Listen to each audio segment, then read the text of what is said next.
They claim they respect and they honor. You know what I mean, people? They claim they respect and honor people. But then, when we check them on that honor, it's not really there. You know, it's just not there. For whatever reason, it's just not there. You know. So we're gonna just run a couple clips, just so you can get a perspective, and then we're gonna go to the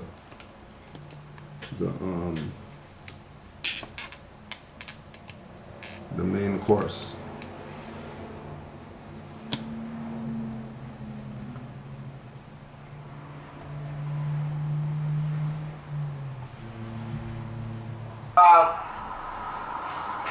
Larry is limited in his scope of research, and I tell you why.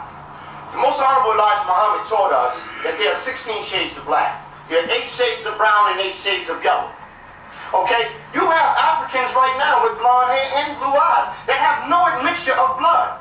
Larry says that the people in the Indus Valley is not our ancestors. I'm saying that there is one blood. I'm saying that the Indus Valley, those are the direct descendants that came out of Kemet. That there were 2 Kemets. You had the Indus Valley and you had Kemet. The people that are in North America is West Kemet. Shades of black. There are 8 shades of brown and 8 shades of yellow. Okay? You have Africans right now with blonde hair and blue eyes that have no admixture of blood. Larry says that the people in the Indus Valley is not our ancestors. I'm saying that there is one blood.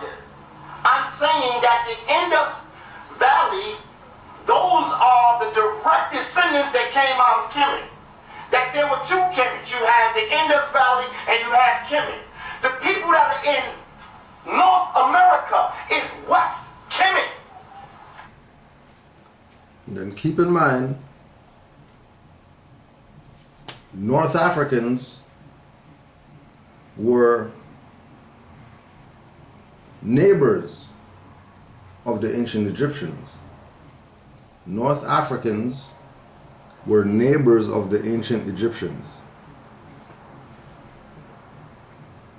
So because they were neighbors, you know, they would engage each other. Just keep in mind that America is called and known as Maghrib Al-Aqsa. Brother Sheldon L. got a testimonial that he's about to put out from a Palestinian who knew. Yeah, it's common knowledge that North America is West Morocco. Palestinian. But you know, people don't want to be Moors or whatever.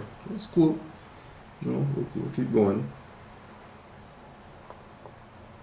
So one more time. Now let's take a look at, you got 1, 2, 3, 4, 5, 6, 7 around her head. 1, 2, 3, 4, 5, 6, 7 around her head. Now we look at that, that is a circle and that is a 7. Now, in no way, I need to make this disclaimer, in no way what I'm about to show you am I taking an attack at the Moors. Oh, Channel 7 News. I'm not challenging the Moors. I'm not saying that this is where the Moors got it from. I'm only making my observation. It's up to you, the viewer, to study this and see the correlations. One thing that I have learned in this process, I've been able to decode symbols. I've been learning how to decode because once the goddess started manifesting herself to me, she began to show me how to decode this information. And that's what I have been able to do. So if you look at it, this is the circle 7 and the 7 rays of the goddess, right? And that circle 7, no way am I attacking the Moors, right? Circle 7, in no way am I attacking the nation of gods and earths. I'm only going to show you, we're looking at a comparison here. There's a circle, and there's the 7. Circle, 7. Circle, 7, and let's go back real quick. Can we get that? Circle, 7, the goddess. Let's go a little further. What says you, Natural Tahuti? Right? That's the Channel 7 News, right? The Holy Quran of the Moors, and the symbol of the nation of gods and earth. Now, the nation of gods and earth, hold on. Let me go back. One more time, bear with me. One more time, right? Okay. The nation of gods and earth, because I know this very well. I was in the nation for 30. I did it again? Okay. Let me go back one more time. I'm sorry, family. I need to get through this here. Okay. In the nation of gods and earths, they teach us that you have. I keep doing that, man. They don't want me to talk about this. I'm telling you. Let me take this out of my hand for a second. There you go. Okay. Maybe this time we won't do that. That is crazy. The nation of gods and earth say that this is the universal flag of Islam, that is the greatest flag known in the universe, and that you have the sun, the moon, and the stars, and then you have that number 7 imposed on it. And if you look, the 7, the sun, the moon, and the stars, everything is rotating around that number 7. Now, they say that the sun is the black man, the moon is the woman, and the star is the child. They also say that the number 7 represents the universal black man who is God. This is what they say, okay? When we look at it from an analytical point of view, we can see, if you get past the dogma, you'll see a circle and a 7, right? Check? Right. Okay. And we see here the Moors, we see something similar with the Moors, the number 7. Okay, now we can move forward. Okay. Mama God is the circle 7. The dot, the whirler, the great mama is the great circle. Circle is holy, the whole.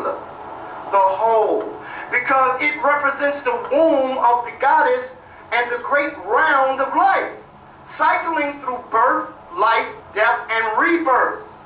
Ever changing, never changing, the eternal. Term in eternal means circle, as found in turn, term, turban, entire. For the circle has no beginning or ending. Before European input, life was conceived of as a great circle of being. We just established that that's one of the highest mysteries in Freemasonry. And this is why we see these symbols, because they are relevant to the Freemasonry. Okay, life was conceived of as a great circle of being in which all existed as an emanation of the Great Mother. Her spirit made flesh, or earth, or water, or air. Since whatever was her child, and all forms were equally valuable. All forms are equally valuable. There was no hierarchy in which humans ranked as superior to lower orders and were given dominion over them. That is totally European. Right.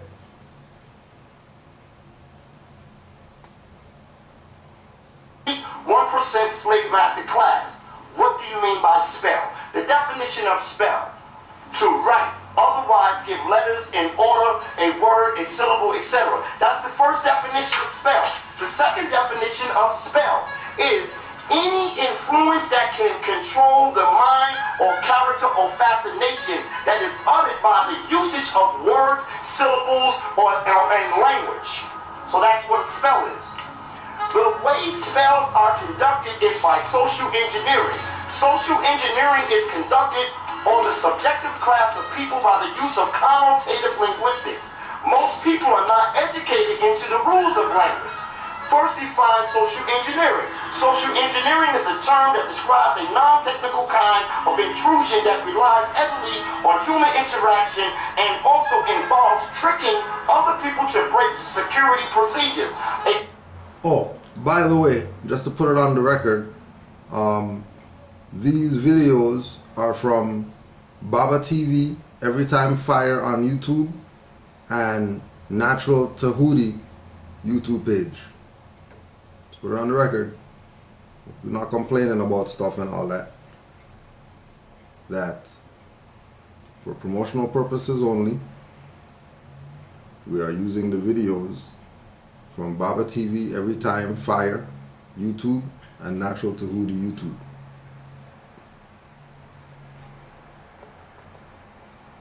Social engineering runs what is used to be called a con game. Define connotative linguistics. Connote does not mean the same as denote. Connote means in addition to the literal and primary meaning. People speaking connotatively out of ignorance of how language has been engineered to keep you asleep. This is asymmetrical warfare counterintelligence programming. Difficult to understand, overstand the etymon of a word if your only reference of point is the English of the oppressor. So in order to decode hidden meanings in words, one must go into the language. Homonyms, antonyms, and synonyms are designed to confuse the mind and to force the one to spell words in order to form a mental analysis or paralysis. Now, let's get to the fruit of it. Okay? No matter what language you are speaking, you can arrive to the truth of a word by knowing the rules of linguistics. Most people, when they use the word God, are not engaging in the proper knowledge of what the word means. First and foremost, the word is not a noun. It is really not a person, place, or thing. It is a transitional verb, meaning it's a word of action. When I say the black woman is God, the first thing men and women say that it is a masculine word. First and foremost, the term goddess is generic and does not pontificate the fundamental meaning when it is said that the black woman is God. What people don't realize is that they are speaking connotative linguistics, which has cast a spell that the word God is a masculine syntax. This was done by social engineering. The enemies of African traditions have done a very thorough job of disguising, hiding, and almost literally destroying all traces of the great divine feminine aspect of God. So that was just, so you can kind of realize where they're going.